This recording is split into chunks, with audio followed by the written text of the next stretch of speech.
할렐루야. 네, 4월입니다. 4월 한 달을 시작하면서 이 첫날을 하나님께 드리시는 여러분들의 인생과 또한 가정과 자녀와 직장과 사업장과 학업 가운데 하나님의 은혜와 평강이 넘쳐나시기를 예수님의 이름으로 축복합니다.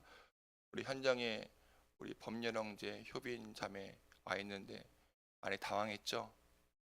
아무도 없어서. 다 온라인으로 함께 하실 거예요. 네, 다 온라인으로 함께 하실 거고. 아니, 그래요. 부모가 자식을 키우면서 뿌듯할 때가 참 많지만 그 중에 하나, 얘가 많이 컸구나 하는 것을 느낄 때 뿌듯합니다. 주아가 요새 이 학교를 마치면 태권도 학원에 가는데요. 아내가 병원에 있을 때는 제가 매일 데려다 주었습니다. 그런데 며칠 전에 주아가 자기 혼자 가보겠다는 거예요. 그래서 길 모르니까 안 된다고 했죠. 그러니까 아니라고 혼자 가보겠다고 하길래 그러라고 했습니다. 그랬더니 혼자 출발하더라고요. 물론 제가 그 뒤를 미행하듯이 따라갔습니다. 여러분, 주아는 잘 도착했을까요? 못했을까요? 네, 잠깐 중간 헷갈리긴 했지만 잘 도착했습니다. 그래서 혼자 돌아오면서 주아가 언제 이렇게 컸을까 하는 생각에 뿌듯해하는 동시에 이런 생각이 들더라고요. 주님도 우리가 인생길을 걸어갈 때 늘 동행하시는구나. 주아가 자기 혼자 학원에 갔다고 생각을 했겠지만 아빠가 뒤에서 몰래 따라간 것처럼 우리가 걷는 인생길, 나 혼자 걷는 것이 아니라 주님이 나와 함께 하시고 또 잘못된 길을 걸어가면 또 가르치시고 보호하시는구나. 어제 레위기 말씀이 끝났고 오늘은 요한복음 14장 말씀입니다. 요한복음 14장은 예수님께서 제자들에게 하시는 말씀인데요. 예수님이 십자가에서 죽으시기까지 얼마 남지 않은 상황입니다. 그래서 12장에서는 예수님께서 예루살렘에 들어오시는 모습이 나오고 13장에서는 제자들의 발을 씻기시는 장면, 또 가룟 유다가 예수님을 팔기 위해서 밖으로 뛰쳐나가는 장면도 나옵니다. 베드로가 자신을 부인할 것도 말씀하시죠. 이런 어수선한 분위기에서 제자들을 향해 마지막으로 가르치시는 내용이 바로 요한복음 14장입니다. 먼저 1절을 보면 주님이 말씀하세요. 너희는 마음에 근심하지 말라. 너희는 마음에 근심하지 말라. 왜 이런 말씀을 하시냐면 예수님께서 곧 그들을 떠나신다고 말씀하셨기 때문입니다. 물론 예수님께서는 13장에서 자신이 떠날 것을 말씀하셨고 너희들을 떠나는 이유는 새로운 계명을 성취하기 위함인 것도 설명하셨죠. 하지만 그들은 예수님의 설명을 전혀 이해하지 못했고 예수님이 자신을 떠나신다는 말에만 귀를 기울였습니다. 그러자 그들의 마음에 근심과 걱정이 가득해지죠. 여러분, 우리가 인생을 살면서 마음에 수많은 근심이 찾아옵니다. 물론 각자의 상황과 이유가 다 다르지만 근심하는 이유는 하나입니다. 내일을 알지 못하기 때문이죠. 만약에 사업을 준비하는 사람이 앞으로 사업이 엄청 번창할 거라는 것을 알면 근심할까요? 안 합니다.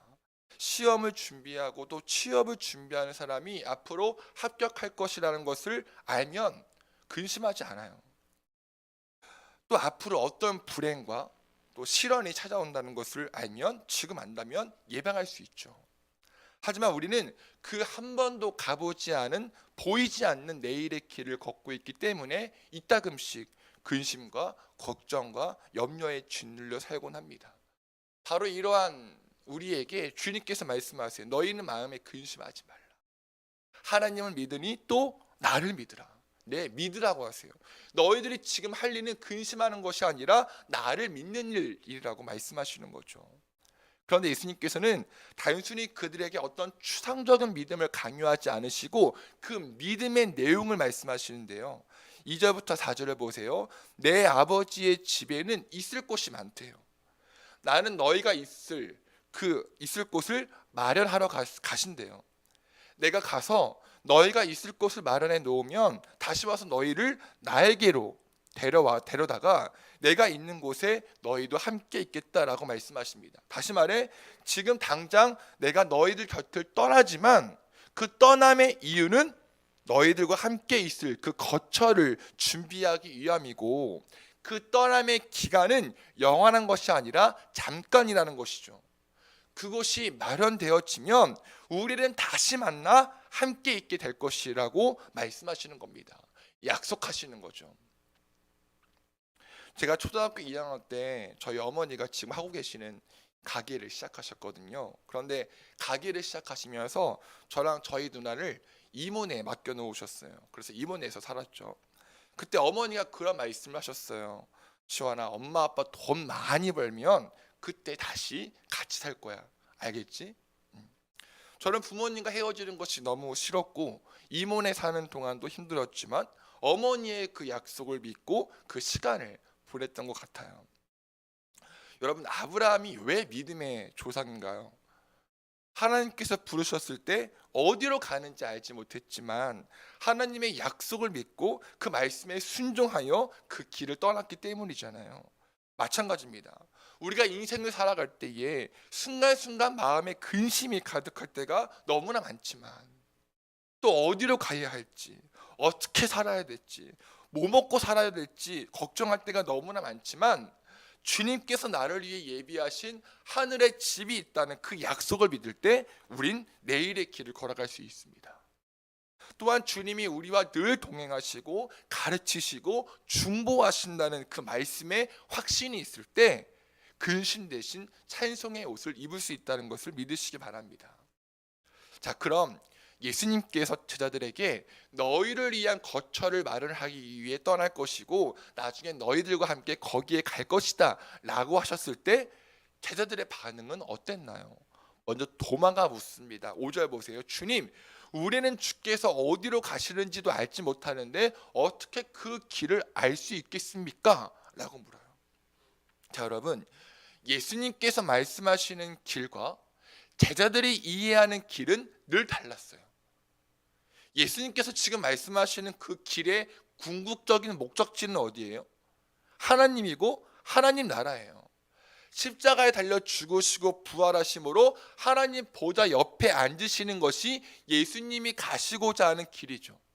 하지만 제자들은 예수님께서 어디로 가시는지 전혀 알지 못했고 어떻게 그 길을 갈 수 있는지 몰랐어요. 왜요? 그들이 가고자 하는 목적지는 이 세상에 있었고 이 땅에 왕국이 있었기 때문이죠. 즉 그들은 방향을 잃어버린 것입니다. 여러분, 우리가 주님의 약속을 붙잡고 걸어가면 마음에 근심이 없습니다. 주님이 나와 함께 하신다는 그 확신이 있으면 걱정과 염려가 없어요. 그런데 더 중요한 건 뭐예요? 지금 내가 걷고 있는 그 길이 방향이 맞냐는 것입니다. 우리가 아무리 평안하고 행복해도 예수님과 방향이 다르면 심각한 문제예요. 그런데 이런 사람들 많습니다. 나를 행복하게 해주는 예수, 돈 잘 벌게 해주는 예수, 아무 걱정과 염려가 없게 해주는 예수를 그저 내 부적으로 삼고는 예수님께서 걸어가신 십자가의 길, 헌신의 길, 섬김의 길, 사랑의 길로 걷지 않는 신앙인들이 참 많다고요. 이런 사람들을 향해 예수님께서 뭐라고 말씀하세요? 6절, 내가 곧 길이요 진리요 생명이니 나로 말지 않고는 아버지께로 올 사람이 없다. 그런데 이번에는 빌립이 물어봐요. 8절, 주님, 우리에게 아버지를 보여주십시오. 그러면 좋겠습니다.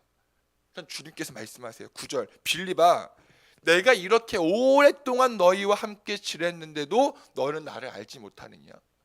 나를 본 사람은 아버지는 본 사람이다. 그런데 네가 어떻게 우리에게 아버지를 보여주십시오라고 한다는 말이냐?